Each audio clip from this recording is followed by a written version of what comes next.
Ständiger Harndrang, nachts mehrmals raus, das Gefühl, die Blase wird nie richtig leer, Tropfen in der Unterhose oder sogar eine schlechtere Libido. Wenn du keine 20 mehr bist, kennst du das alles vielleicht. Oft steckt eine vergrößerte Prostata dahinter, BPH, benigne Prostatahyperplasie. Ein Thema, das Millionen Männer betrifft, aber oft totgeschwiegen wird. Das nervt nicht nur, es raubt Schlaf, Energie und Lebensqualität. Und das Schlimmste daran, es wird von der Medizin bei alternden Männern als normal angesehen. Viele denken sofort an Medikamente oder sogar eine Operation als einzigen Ausweg.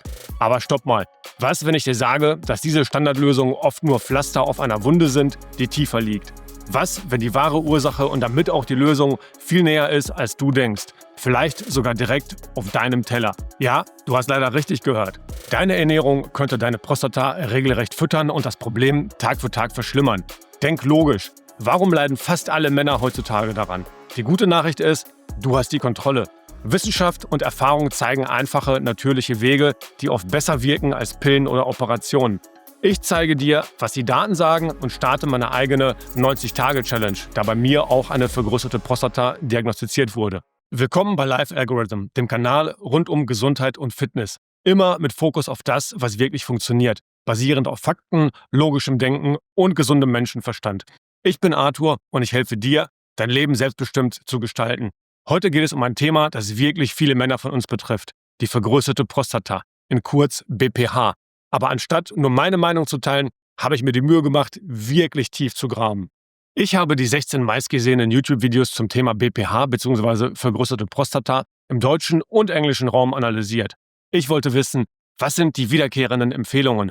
Was wird am häufigsten genannt, wenn es darum geht, was man tun und was man lassen sollte? Die Ergebnisse dieser Analyse sind, ehrlich gesagt, augenöffnend und bestätigen vieles, was ich intuitiv und durch logisches Denken schon vermutet habe. Schau dir das mal an. Ich habe die Häufigkeit der Nennungen in den meistgesehenen YouTube-Videos nach Kategorien sortiert. Das Ergebnis ist eindeutig. Auf Platz 1 Ernährung. 43% aller Nennungen. Fast die Hälfte aller Ratschläge dreht sich um Ernährung. Auf Platz 2 Supplemente mit 23%. Wichtig, aber deutlich hinter der Ernährung. 3 Lebensstil 14%. Dinge wie Fasten, Stress und Schlaf. Auf Platz 4 Medikamente mit nur 8%. Auf Platz 5 mit 5% Operationen.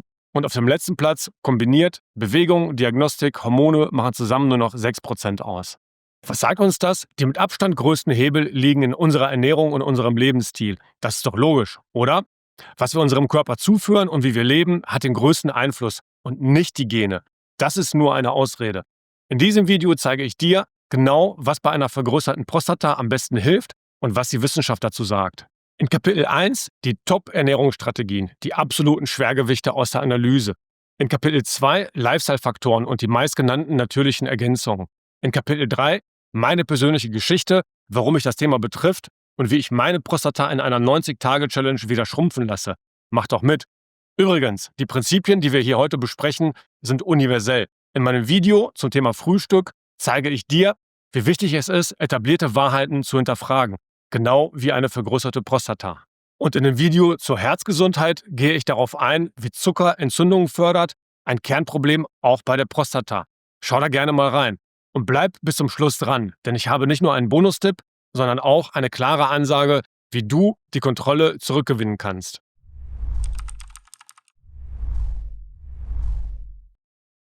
Okay, lass uns direkt in die 43% eintauchen, die Ernährung. Das ist der Bereich mit dem größten Potenzial, wie meine Analyse der Top 16 Videos zum Thema BPH klar gezeigt hat.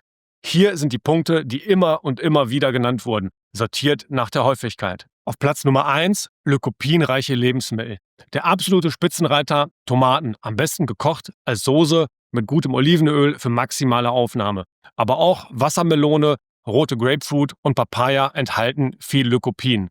Lycopin ist ein starkes Antioxidantium, hemmt die 5-Alpha-Reduktase, die Testosteron in DHT umwandelt, den Treibstoff für Prostatawachstum. Studien, zum Beispiel im Journal of Nutrition, zeigen, mehr Lycopin kann Prostataprobleme reduzieren und PSA-Werte sogar verbessern. Kurze Anmerkung, alle im Video erwähnten Studien sind unten in der Videobeschreibung verlinkt. Denk logisch, die Natur liefert die besten Lösungen für uns. Auf Platz Nummer 2 die Vermeidung von Zucker und raffinierten Kohlenhydraten. Der absolute Killer für die Prostatagesundheit laut der Analyse sind Weißbrot, Nudeln, Kuchen, Süßigkeiten und gesüßte Getränke. All der ganze Müll, den die meisten Menschen sich reinschrauben. Warum? Es jagt deinen Blutzucker in die Höhe und damit auch deinen Insulinspiegel in die Höhe. Chronisch hohe Insulinspiegel sind ein Wachstumsfaktor nicht nur für Fettzellen, sondern eben auch für die Prostata. Sie fördern außerdem Entzündungen in deinem Körper. Denk mal nach. Wann in der menschlichen Evolution hatten wir ständig Zugang zu solch konzentriertem Zucker? Nie. Unser Körper ist dafür einfach nicht gemacht. Und hier schließt sich der Kreis, den ich oft anprangere. Big Food macht uns mit billigem, zuckerreichen Essen krank. Big Pharma liefert dann Medikamente gegen die Symptome. Hoher Blutdruck, Diabetes und ja, auch die Prostatamedikamente. Und Big Media hält oft still, denn die Lebensmittel- und Pharmaindustrie sind riesige Werbekunden. Es liegt an dir, diesen Kreislauf zu durchbrechen. Schau dir dazu auch gerne mein Video Sixpack-Ernährung an. Auf Platz Nummer 3, zinkreiche Lebensmittel. Kürbiskerne sind hier der Star, eine Handvoll täglich. Aber auch Austern, die Zinkbombe schlechthin, Rindfleisch aus guter Haltung, Linsen oder Kichererbsen. Zink ist ein essentielles Spurenelement für die Prostata. Er spielt eine Schlüsselrolle bei der Hormonbalance und hemmt ebenfalls die 5-Alpha-Reduktase. Ein Zinkmangel, den ich laut Blutbild auch hatte, wird oft mit einer vergrößerten Prostata in Verbindung gebracht. Forschungen, zum Beispiel im Indian Journal of Urology, unterstreichen die Bedeutung eines adäquaten Zinkspiegels für die Prostatagesundheit. Zink ist auch der Grund, warum oft Kürbiskerne bei Prostataproblemen empfohlen werden, wobei es meistens nicht erklärt wird, warum sie helfen. Zink ist die Antwort. Auf Platz Nummer 4, Vermeidung von konventionellen Milchprodukten. Konventionelle Milch enthält Wachstumshormone, die naturgemäß das Wachstum fördern sollen, aber eben das Wachstum eines Kalbes, nicht unserer Prostata. Zudem kann Milch Prolaktin erhöhen, was ebenfalls mit BPH in Verbindung gebracht wird. Besonders fettarme Produkte sind problematisch, da ihnen häufig der Zucker zugesetzt wird, um den Geschmack zu verbessern. Siehe Punkt 2. Und denk logisch. Es ist wirklich natürlich, als erwachsener Mensch die Milch einer anderen Spezies zu trinken, die für deren Nachwuchs gedacht ist, inklusive Wachstumshormonen? Ich denke nicht. Auf Platz Nummer 5, Vermeidung von Omega-6 reichen Pflanzenölen. Sonnenblumenöl, Distelöl, Maiskeimöl, Sojaöl. Diese billigen, industriell verarbeiteten Öle sind in fast allen Fertigprodukten. Sie haben ein sehr ungünstiges Verhältnis von Omega-6 zu Omega-3-Fettsäuren. Zu viel Omega-6 wirkt stark entzündungsfördernd im Körper. Chronische Entzündungen sind ein Treiber für viele Krankheiten, auch schlecht für deine Prostata. Setze stattdessen auf hochwertiges Olivenöl, Kokosöl, Avocadoöl oder auch Butter oder Ghee von Weidetieren. Falls du tiefer in das Thema Ernährung und Prostata einsteigen möchtest, empfehle ich dir folgende deutsche Bücher. Die Prostata, ganzheitlich behandeln und heilen von Bernd Rieger. Ein umfassender Ratgeber, der einen ganzheitlichen Ansatz verfolgt und neben medizinischen Aspekten auch Ernährung und Lebensstil stark berücksichtigt. Dann Prostatakrebs, Vorbeugung, Diagnose, Therapie. Ein Ratgeber der Medizinischen Universität Wien. Bietet fundierte Informationen zu Prävention und Behandlung mit einem klaren Fokus auf verständliche, praxisnahe Tipps. Links zu diesen Büchern findest du unten in der Videobeschreibung. Welche dieser Ernährungsänderungen siehst du als größte Herausforderung für dich? Schreib es gerne unten in die Kommentare. Lass uns austauschen.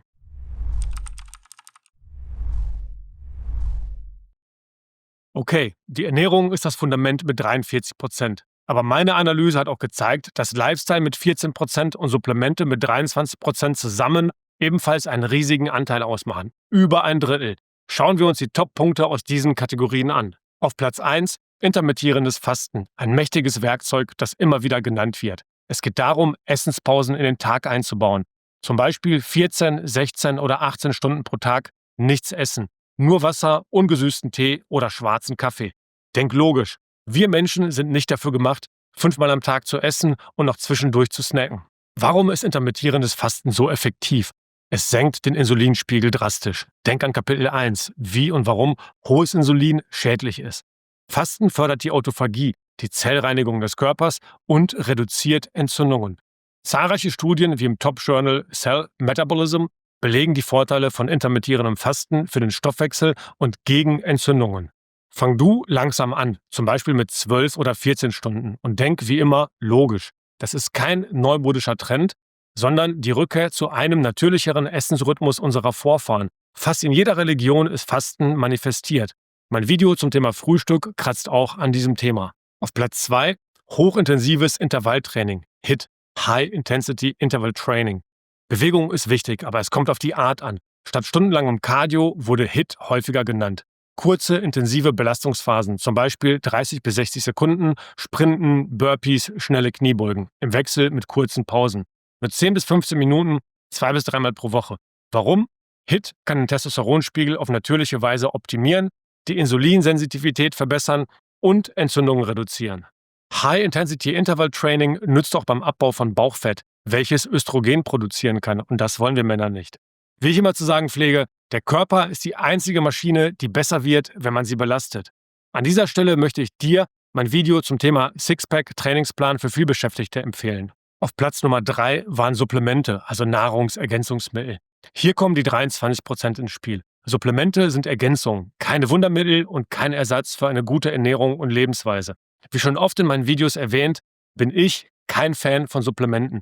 Jedoch werde ich bei meiner 90-Tage-Challenge auch etwas ausprobieren. Die am häufigsten genannten Supplemente waren Sägepalmenextrakt, der absolute Klassiker bei einer vergrößerten Prostata.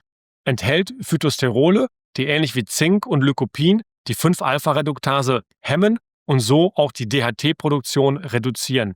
Sägepalmenextrakt verbessert den Harnfluss und reduziert damit den nächtlichen Harndrang. Dann Beta-Sitosterol, ein weiteres Pflanzensterol, oft aus Pinien oder Soja gewonnen. Wirkt ebenfalls auf die 5-Alpha-Reduktase und hat in Studien gezeigt, dass es den Harnfluss verbessern und die Restharnmenge reduzieren kann. Als nächstes Brennnesselwurzel, wird oft in Kombination mit Sägepalmenextrakt verwendet, bindet DHT und wirkt entzündungshemmend. Dann Vitamin D, ein enorm wichtiges Hormon. Ja, es ist eigentlich ein Hormon. Viele Männer, besonders in unseren Breitengraden, haben einen Mangel.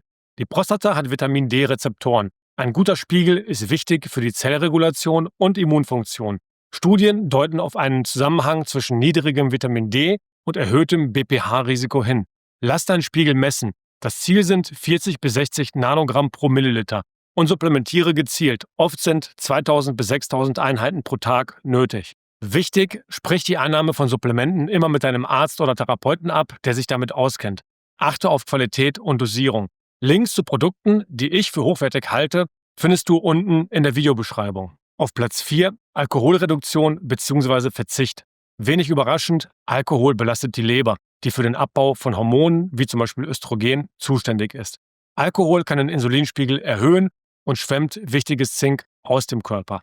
Alles Faktoren, die Prostatabeschwerden verschlimmern können. Benutze deinen gesunden Menschenverstand. Weniger ist hier definitiv mehr für deine Prostata und deine Gesundheit. Zu guter Letzt auf Platz 5 Vermeidung von langem Sitzen. Gerade für uns Büromenschen relevant. Ständiges Sitzen übt Druck auf die Prostata aus und kann die Symptome verschlimmern. Steh regelmäßig auf, bewege dich, nutze einen Stehschreibtisch oder sogar ein Laufband für deinen Schreibtisch, wenn möglich.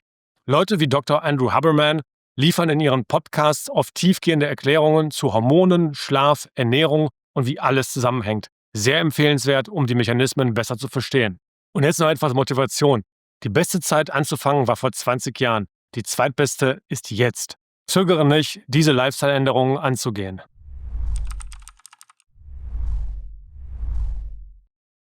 Jetzt fragst du dich vielleicht, warum erzählt der Arthur das alles? Ganz einfach, weil ich selbst betroffen bin. Vor einiger Zeit bei einer Routineuntersuchung kam die Diagnose BPH, vergrößerte Prostata. Nichts Hochdramatisches, zum Glück kein Krebs, aber eben vergrößert und die typischen Symptome wie häufigerer Harndrang waren schleichend gekommen.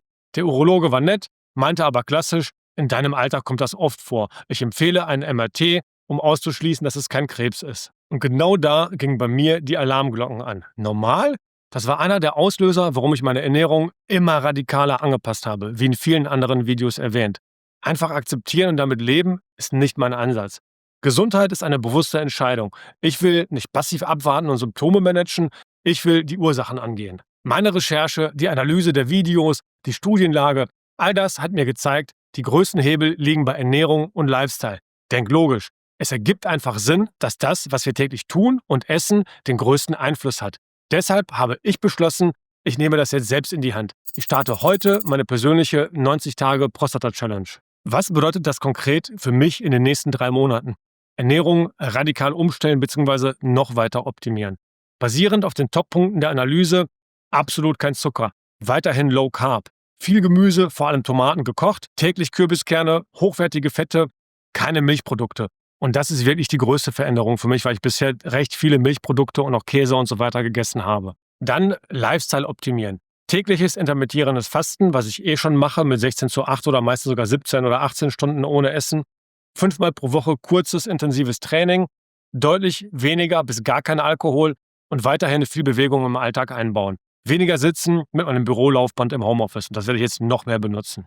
Last but not least, Tracking und Dokumentation. Ich werde genau festhalten, was ich esse, wie ich trainiere, wie ich mich fühle und wie sich die Symptome entwickeln. Mein klares Ziel: In 90 Tagen habe ich einen Kontrolltermin beim Urologen mit Ultraschallmessung der Prostata und Bestimmung des PSA-Wertes. Ich will schwarz auf weiß sehen, ob sich durch diese konsequente, datenbasierte Umstellung etwas messbar am Prostatavolumen und an den Symptomen verändert hat. Ich will den Beweis antreten, dass man eben nicht nur beobachten muss. Und das Beste: Ich nehme dich mit auf diese Reise. Ich werde hier auf dem Kanal über meine Fortschritte, Herausforderungen und die Ergebnisse berichten. Abonniere also unbedingt, wenn du das nicht verpassen möchtest. Vielleicht ist das ja der Anstoß, den du gebraucht hast, um selbst aktiv zu werden. Und denk dran, eine Reise von 1000 Meilen beginnt mit dem ersten Schritt. Mein erster Schritt ist diese Challenge, gestützt auf Daten und dem Willen zur Veränderung. Was ist dein erster Schritt? Lass mich es gerne in den Kommentaren wissen.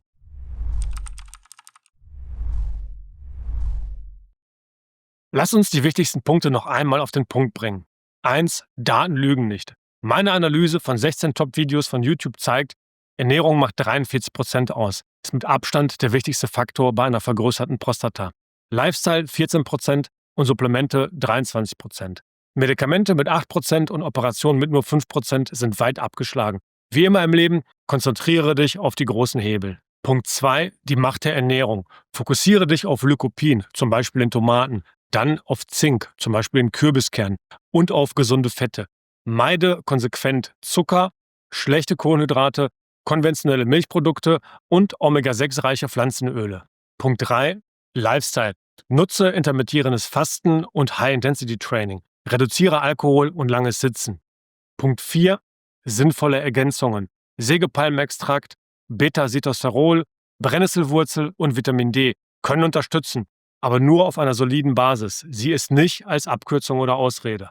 Du hast die Kontrolle und wie ich immer zu sagen pflege, Gesundheit ist eine bewusste Entscheidung. Warte nicht, bis es schlimmer wird. Werde selbst aktiv, informiere dich und nutze deinen gesunden Menschenverstand. Denk an Jim Rohn. Wir alle müssen einen von 2 Schmerzen ertragen. Den Schmerz der Disziplin oder den Schmerz des Bedauerns. Disziplin fordert wenig. Bedauern lastet schwer. Wähle die Disziplin für deine Gesundheit. Jetzt bist du gefragt. Lass gerne einen Daumen da, abonniere den Kanal und aktiviere die Glocke. Nur so verpasst du meine Updates zur 90-Tage-Challenge nicht und weitere Videos zum Thema Gesundheit. Wie du im Bild sehen kannst, habe ich früher schon im exzessiven Ausleben des Movembers auf Männerprobleme gemeinsam mit Amazon-Kollegen hingewiesen. Komm du auch gerne in meinen Telegram-Kanal. Der Link ist in der Videobeschreibung. Hier geht es um Community Engagement. Da kannst du an den Themen des Kanals aktiv mitgestalten. Was sind deine Erfahrungen mit BPH? Welche Tipps hast du? Hast du Fragen zur Challenge oder den Inhalten? Schreib es gerne in die Kommentare. Ich lese und antworte. Teile auch gerne dieses Video. Schick es an deinen Opa, deinen Papa, deinen Bruder, Freunde, Kollegen, an alle Männer in deinem Umfeld. Du könntest ihnen damit einen gesunden Impuls geben. Danke, dass du bis zum Ende dabei warst. Bleib gesund, bleib kritisch, denk logisch und triff bewusste Entscheidungen für dein Leben. Wir sehen uns im nächsten Video zum Thema Ernährungsmythen. Peace out.